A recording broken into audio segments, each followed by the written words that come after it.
Yo quisiera comenzar con una anécdota, por eso la bajé. Esta foto la tengo en el escritorio. Es una foto mía con él. Esta foto fue sacada de dos cosas, como yo fui testigo directo, lo puedo decir. Y cuando fui por primera vez a su parroquia, estoy hablando del año 90, perdón, 92, que era Corpus Domini, yo había pasado primero por las hermanitas de la Asunción. Y ahí cuando logré hacia Alvariño lo vi lejos, a una cuadra y media, no se le veía la cara, pero le vi las piernas adecuadas. Es la primera vez que lo vi después de 30 años. Bueno, no sé, 90, 11. ¿Cómo se conoció con el padre Juan? Yo lo conocí en el seminario de Villa Devoto en el año 56 o 57. Ahí lo conocí. Después no lo vi nunca más, hasta el año 92. Que ya vine como obispo a Flores, y él tenía una parroquia en Flores, parroquia de Corpus Domini en la calle Alvariño. El camino de la cercanía con la gente, y yo a él lo tomé como ejemplo, ¿no?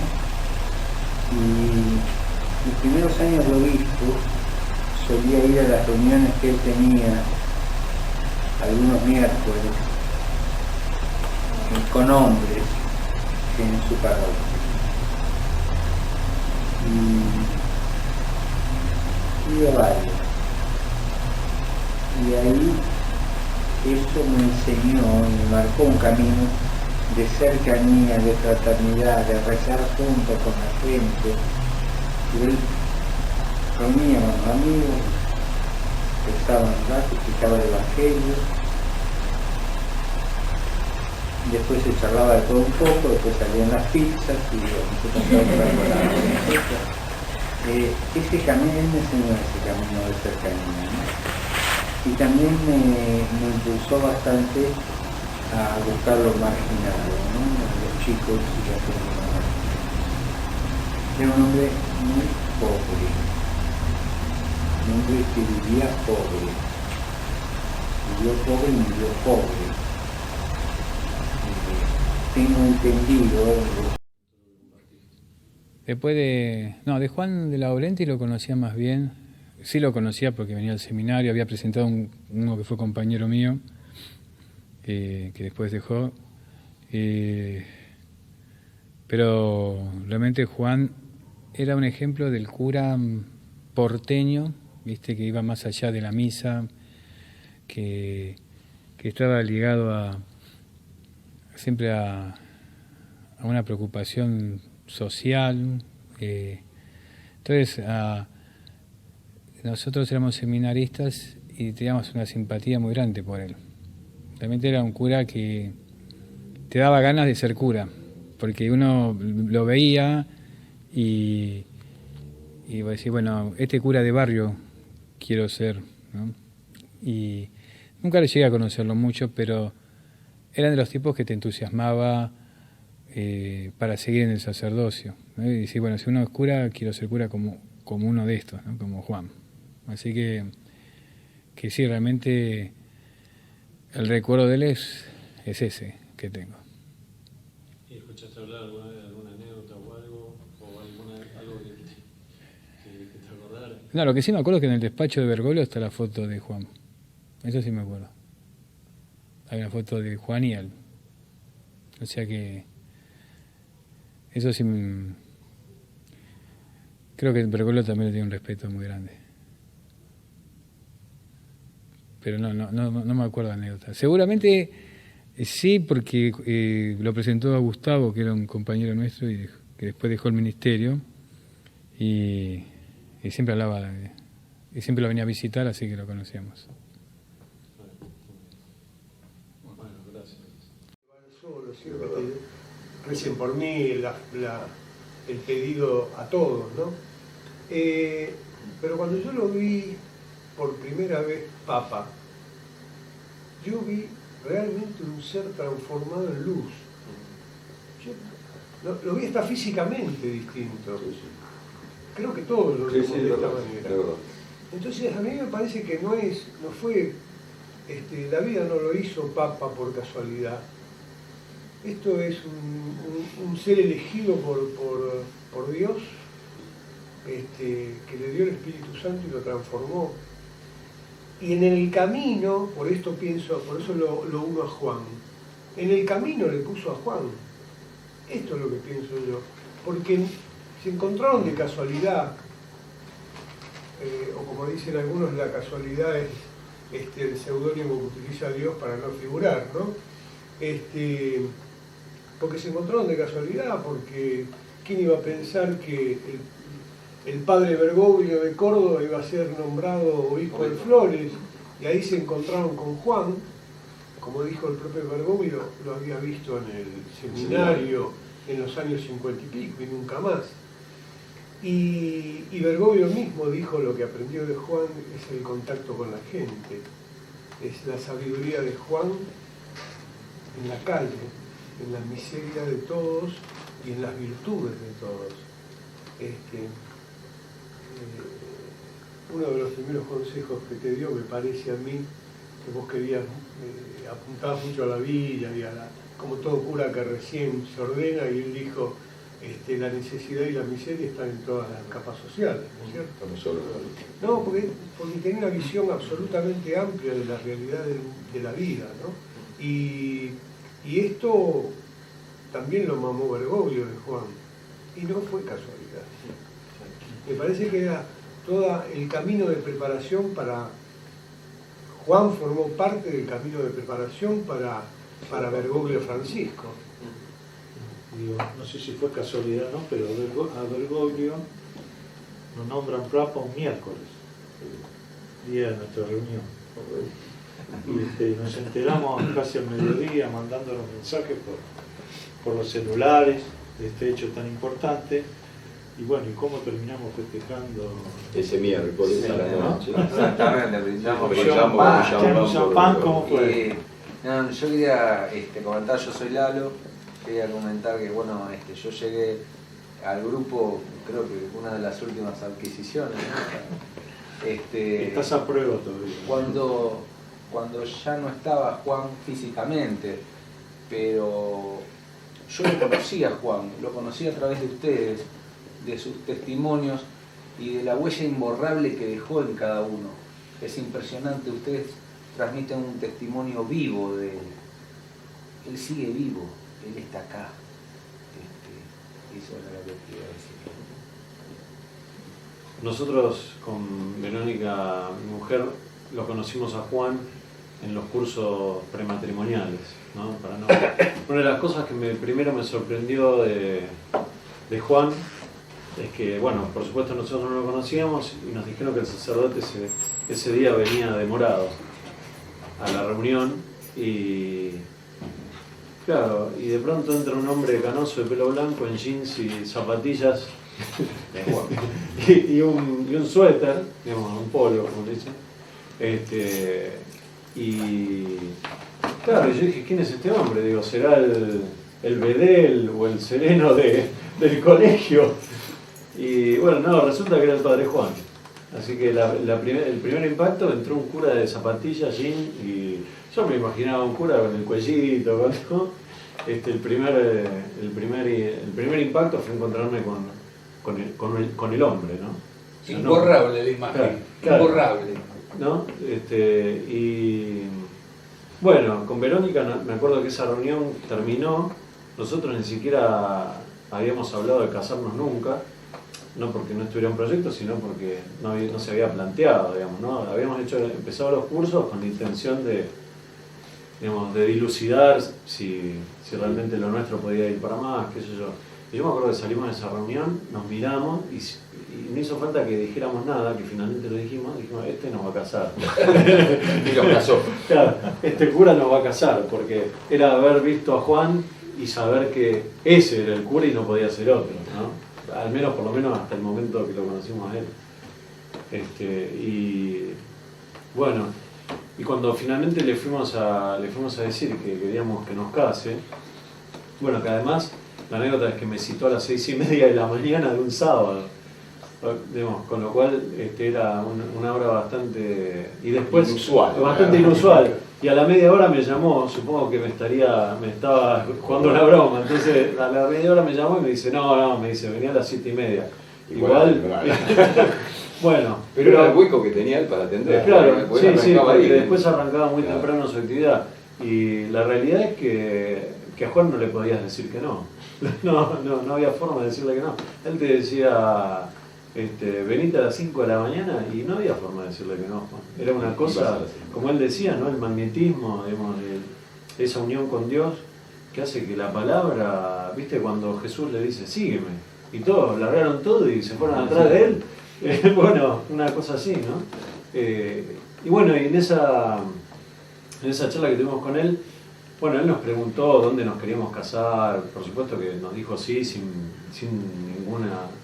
ningún requisito, sin ningún nada, ¿no? Entonces, sin ningún condicionamiento.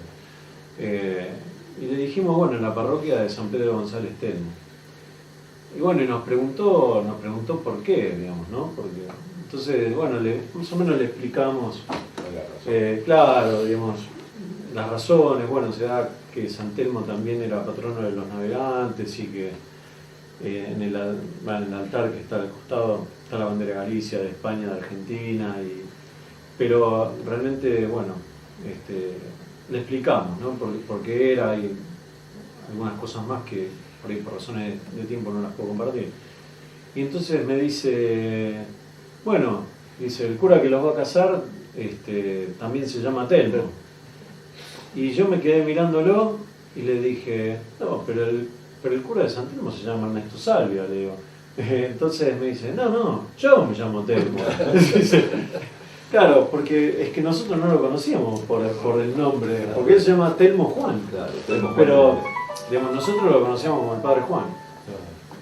A ver, espera que...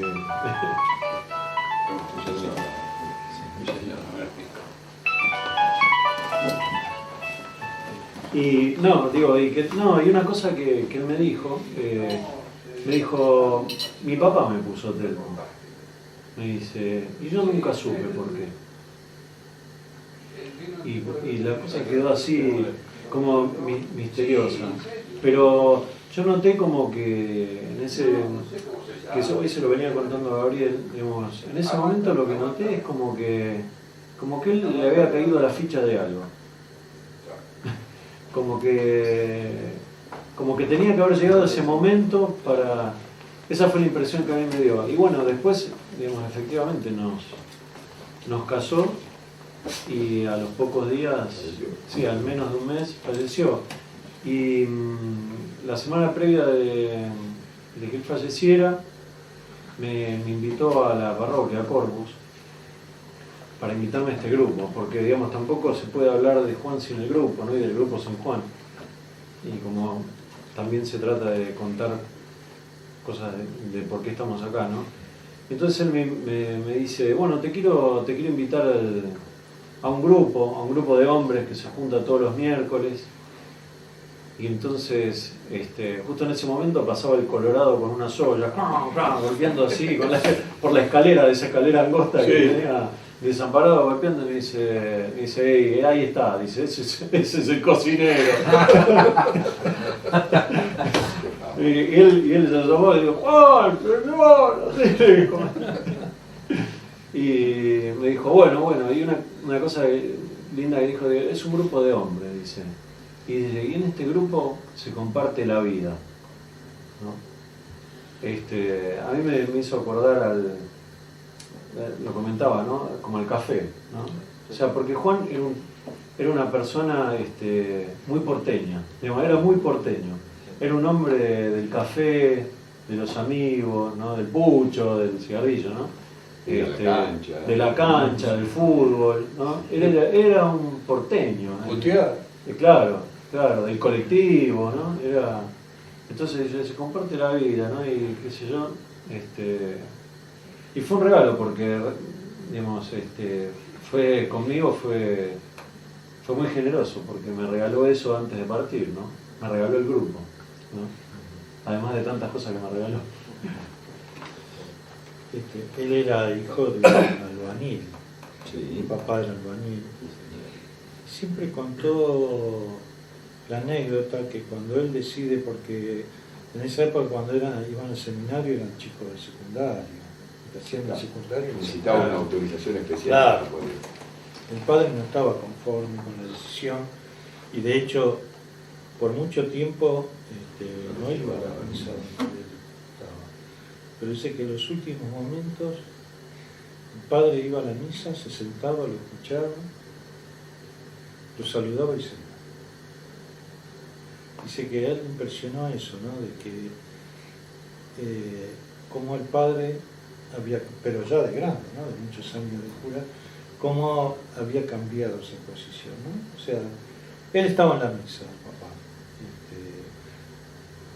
lo saludaba y después se iba, como uno más, digamos, ¿no? Y yo creo que esa sencillez de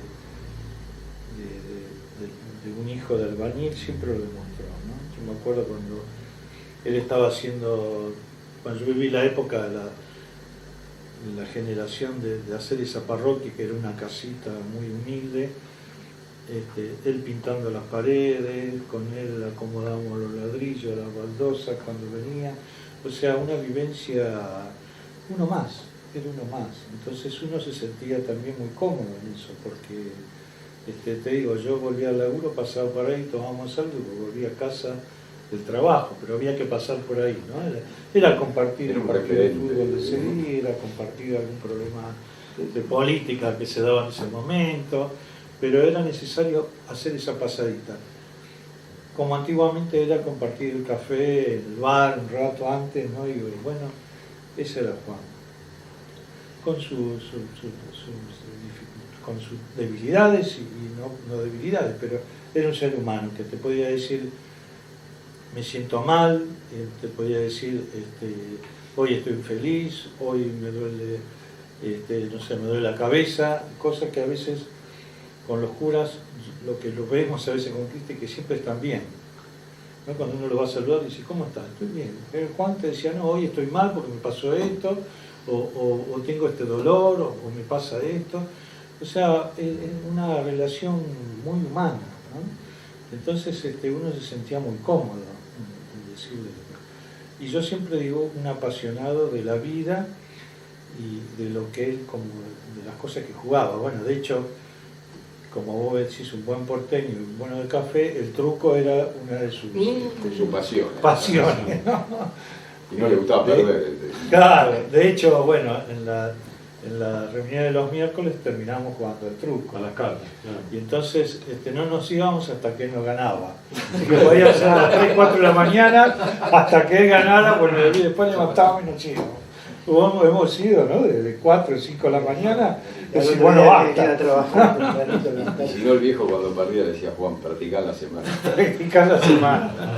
Peor, ¿viste? Bueno, Pero bueno, yo creo sí, que no sé es si así. le quiere decir algo más o... Yo todavía no tanto. Claro. Tenemos tantas cosas por Sí, ahí. sí, uno, Lo ¿viste? que pasa es a Juan lo llevamos allá 6 adentro, años ¿viste? en el corazón. Y bueno, por suerte pudimos rescatar estas cosas que están grabadas y todo para seguirlo teniendo como con vigencia, ¿no? Y bueno, poderlo seguir refrescándonos. De hecho, cada homilía parece que te estaba hablando a vos, ¿no? Cuando cada vez que hablaba, parece que esto me está diciendo las cosas a mí, ¿no? Pero Tenía ese don. Ay, lo importante es que cuando uno emite una opinión o dice algo, ¿vos te acordás de esto? Me lo dijo el padre Juan. Claro. Esto que estoy diciendo yo es cosa que me dijo el padre Juan. ¿Cómo ¿Cómo fue entrando en uno lo que Sus él enseñanzas. dijo? No, la enseñanza, sí.